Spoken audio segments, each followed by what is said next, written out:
শুভ সন্ধ্যা, good evening, welcome back to সুতামার কথা নতুন একটা ব্লগে। কেমন আছো তোমরা? আশা করি ভালো আছো। আমারও এই চলে যাচ্ছে, ঠিকই আছি।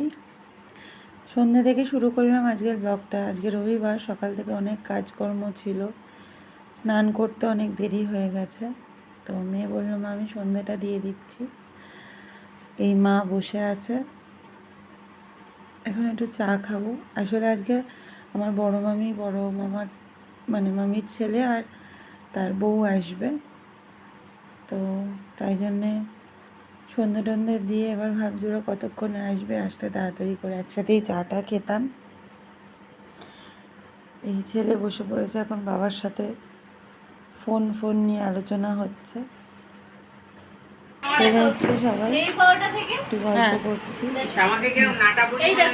না না শালিনী একটু দেখা, বাহ এ বড় মামাকে কেমন লাগছে। হ্যাঁ হ্যাঁ, গরমটা অতিরিক্ত পড়েছে, তাই যে দুপুরবেলা ডাল ভাত, ঢেঁড়স ভাজা, আলু সেদ্ধ, পাঁপড় ভাজা এইসব দিয়ে খেয়েছি। সন্ধ্যাবেলা ওরা আসবে বলে একটু দুপুরবেলায় আলুর দম আর ডিমের কষা করে রেখেছিলাম। খাবার গোছালাম, ওদেরকে খেতে দিয়ে দিয়েছি। ওরাও ফিরবে টালিগঞ্জে, রাত্রির অনেকটাই হয়েছে।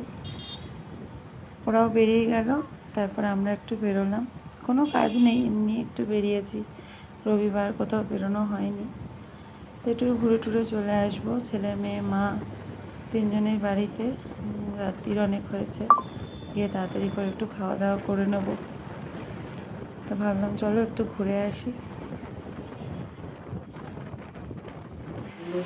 খাওয়া দাওয়া কমপ্লিট, সবাই শুয়ে পড়েছে, আমি সব কাজকর্ম গুছিয়ে এবার শুতে যাওয়ার তোড়জোড় করছি।